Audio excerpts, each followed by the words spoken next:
నమస్తే, welcome to Leo. నేను మీ Jagan. Liquor స్కామ్లో అసలైనటువంటి ఒక వ్యక్తి వచ్చేసాడా? అయితే కాకినాడ సీ పోర్టుకు సంబంధించినటువంటి ఒక విచారణలో సిట్ విచారించేటువంటి టైంలో విజయసాయి రెడ్డి అంటే జగన్మోహన్ రెడ్డి గారి యొక్క ఆత్మ బయటకు వచ్చింది. అయితే అక్కడ కూడా విజయసాయి రెడ్డి గారు అకౌంట్స్ చేశారని చెప్పి, అకౌంట్స్ అన్ని చూశారని చెప్పి ఆ కేసులో విజయసాయి రెడ్డిని పిలిపిస్తే పూర్తిగా లిక్కర్ స్కామ్ గురించి బయట పెట్టేశాడు విజయసాయి రెడ్డి. అయితే ఈ యొక్క లిక్కర్ స్కామ్లో పూర్తి కర్త కర్మ క్రియ అంతా కూడా రాజ్ కసిరెడ్డి అని చెప్పి మొట్టమొదటిసారిగా రాజ్ కసిరెడ్డి పేరు కానీ రాజ్ కసిరెడ్డి అనే వ్యక్తి ఎవరు అనేది ఎవరికి కూడా తెలియదు. అటువంటి తరుణంలో ఫస్ట్ టైం విజయసాయి రెడ్డి గారు రాజ్ కసిరెడ్డి గారి పేరు పరిచయం చేశారు.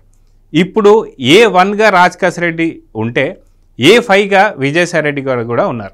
అయితే ఈ యొక్క కేసులో దాదాపు ఇప్పుడు A40 దాకా వెళ్ళిపోయింది.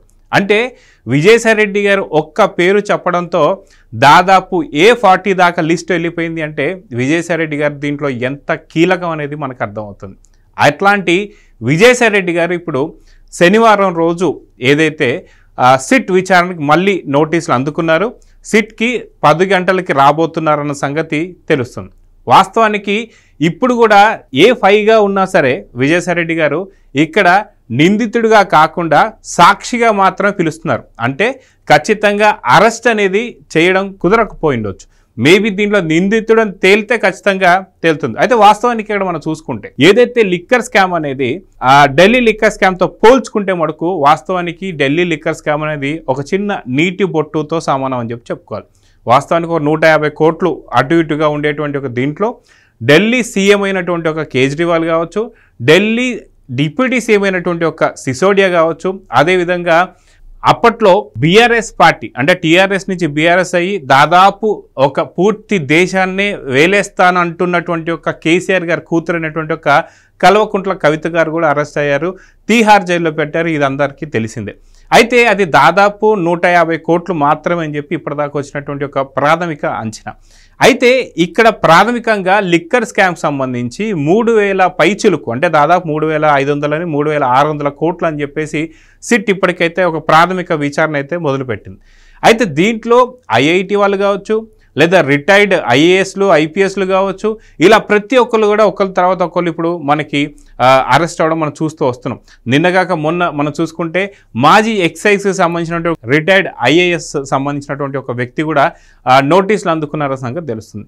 అయితే ఇప్పుడు ఏంటి అంటే వాస్తవానికి మనం ఎప్పటి నుంచో ఎదురు చూస్తుంది ఏంటి అంటే ఆఖరి తలుపులు తెరుచుకుంటాయా, అంటే ఆఖరి లబ్ధిదారుడు ఎవరో దొరకబోతున్నారా, ఎవరో నిజంగా బయటపడిపోతున్నారంటే ఇప్పటిదాకా మనం చూసుకుంటే రాజ్ కసిరెడ్డి కావచ్చు, లేదా కృష్ణమోహన్ రెడ్డి కావచ్చు, అదేవిధంగా చూసుకుంటే ధనంజయ రెడ్డి కావచ్చు, బాలాజీ గోవిందప్ప కావచ్చు, ఇలా ఎంతోమంది మన సజ్జల శ్రీధర్ రెడ్డి కావచ్చు, ఇలా ఎంతోమంది బయటకు వచ్చినా సరే ఎవరు కూడా ఆఖరి లబ్ధిదారు పేరు చెప్పడానికి భయపడుతున్నారు. రాజ్ కసిరెడ్డి అయితే చాలా క్లుప్తంగా తను చెప్పిన మాట ఏంటి అంటే ఖచ్చితంగా ఎవరు ఆఖరి లబ్ధిదారుడు చెబితే అదే నాకు ఆఖరి రోజు అని చెప్పేసి అండవు.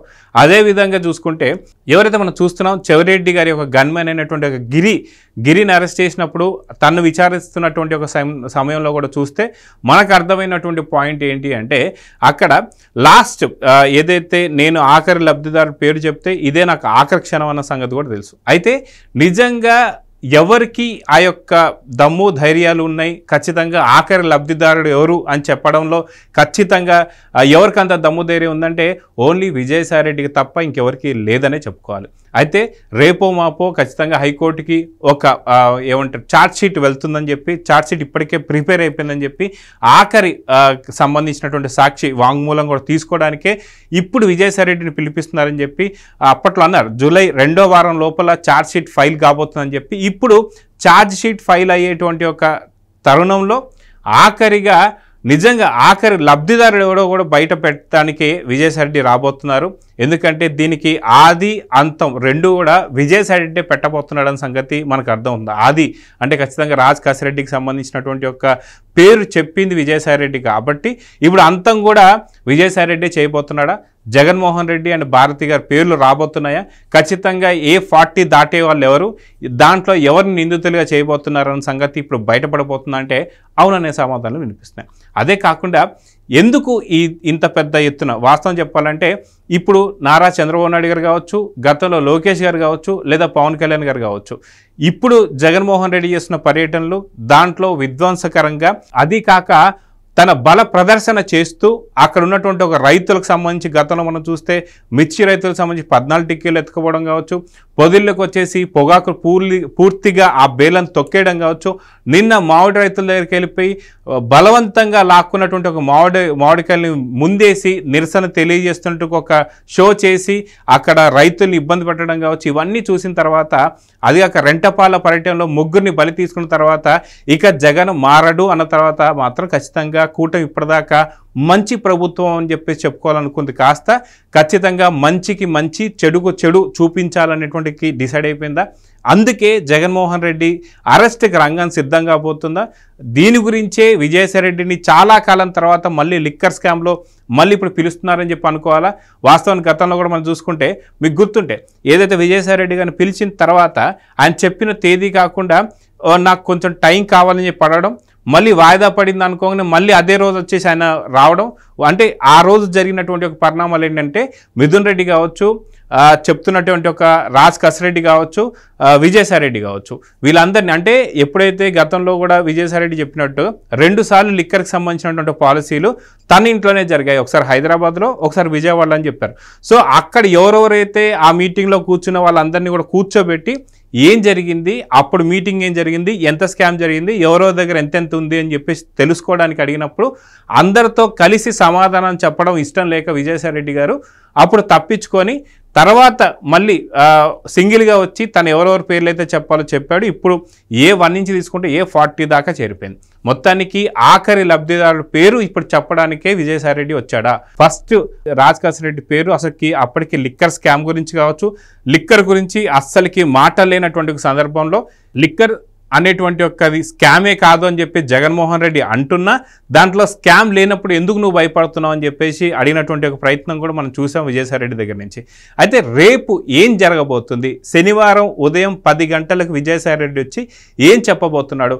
ఇప్పటికే గతంలో కేంద్రానికి దాదాపు కొన్ని హార్డ్ డిస్కులు కూడా విజయసాయిరెడ్డి గారు ఇచ్చారని చెప్పి, అది ఓన్లీ లిక్కర్ స్కామ్ ఒకటే కాదు, దాంట్లో వైఎస్ వివేకానందరెడ్డి హత్య కేసుకు సంబంధించి చాలా కీలకమైనటువంటి ఒక సమాచారం కూడా దాంట్లో ఉన్నట్టు, ఇప్పుడు కేంద్ర ప్రభుత్వం దాంట్లో ఇన్వాల్వ్ అయినట్టు, నిన్నగాక మొన్న ఏదైతే మిథున్ రెడ్డి కావచ్చు, వైవి సుబ్బారెడ్డి కావచ్చు, అక్కడ జగన్మోహన్ రెడ్డి గారికి అక్కడ అమిత్ షా గారితో కానీ మోడీ గారితో కానీ అపాయింట్మెంట్ సెట్ చేయమంటే చేయలేకపోవడం కావచ్చు, వాళ్ళు అపాయింట్మెంట్ నిరాకరించడం కావచ్చు, ఇవన్నీ చూస్తుంటే ఖచ్చితంగా జగన్మోహన్ రెడ్డి అరెస్టుకు రంగం సిద్ధం కాబోతుందా అంటే అవుననే సమాధానం వినిపిస్తుంది. అయితే లిక్కర్ కేసు ఒక్కటే కాకుండా వైఎస్ వివేకానందరెడ్డి గారి కేసుతో ఖచ్చితంగా ఈసారి సునీత గారికి కూడా తగు న్యాయం చేయాలని చెప్పేసి అయితే కంకణం కట్టుకున్నట్టుగా కూటమి ప్రభుత్వం ఉందన్నట్టు అర్థమవుతుంది. ఎందుకంటే జగన్మోహన్ రెడ్డి తన చేసినటువంటి తప్పులు కావచ్చు, 151 నుంచి 11 స్థానాలకు పడిపోవడానికి ప్రజల నుంచి వచ్చినటువంటి ఒక నిరసనలు ఏవైతే ఉన్నాయో అవన్నీ తెలుసుకునే ప్రయత్నాలు చేయకుండా ఇంకా బలవంతంగా వాళ్ళపైన ఏదైతే బలాన్ని చూపించాలని చెప్పేసి ముగ్గురి హత్య చూసాం రెంటపాలలో, అదేవిధంగా రైతుల్ని విధ్వంసం చేస్తున్నటువంటి ఒక తరుణం చూస్తున్నాం. అది కాక రప్ప రప్ప అనేటువంటి ఒక డైలాగ్ కూడా తప్పే ఉంది నరకడంలో అని చెప్పేసి అనడం, ఇవన్నీ చూస్తుంటే జగన్మోహన్ రెడ్డికి సమాజంలో ఉండడం అంత మంచిది కాదని చెప్పి కూటమి కూడా తేల్చుకుందా. ఖచ్చితంగా ఇప్పటిదాకా ఉదాసీనంగా ఉంటూ ఇదొక మంచి ప్రభుత్వం అని చెప్పుకోవాలనుకున్నటువంటి ఒక ప్రయత్నంలో ఇది కరెక్ట్ కాదు, ఇప్పుడు మనం ఎటువంటి ఏదైనా సరే ఒక కఠినమైన డెసిషన్ తీసుకోవాలనే టైం వచ్చేసిందా, అందుకే విజయసాయిరెడ్డిని ఇప్పుడు సిట్ విచారణకు పిలుస్తుందా, చార్జ్ షీట్లో ఖచ్చితంగా ఎవరి పేర్లు మళ్ళీ ఇప్పుడు A40 తర్వాత నమోదు కాబోతున్నాయి అనేటువంటి ఒక ఆసక్తికర అంశాలు మాత్రం రేపొద్దున విజయసాయిరెడ్డి గారి నోటి నుంచి రాబోతున్నాయి. ఖచ్చితంగా ఇప్పటికే కేంద్రం, అదేవిధంగా కూటమి, అదేవిధంగా విజయసాయిరెడ్డి ముగ్గురు కూడా ఒక కూటమిలాగా జగన్ అరెస్ట్కి రంగం సిద్ధం చేయబోతున్నారంటే అవుననే సమాధానం వినిపిస్తుంది. సో రేపు విజయసాయిరెడ్డి ఎటువంటి సమాచారం ఇవ్వబోతున్నారు, ఎవరి పేర్లు చెప్పబోతున్నారు, ఎవరు అక్యూజ్డ్గా లిస్టులో చేరబోతున్నారు అనేది చూద్దాం. మరి నమస్తే. Please subscribe to Leo news for more videos.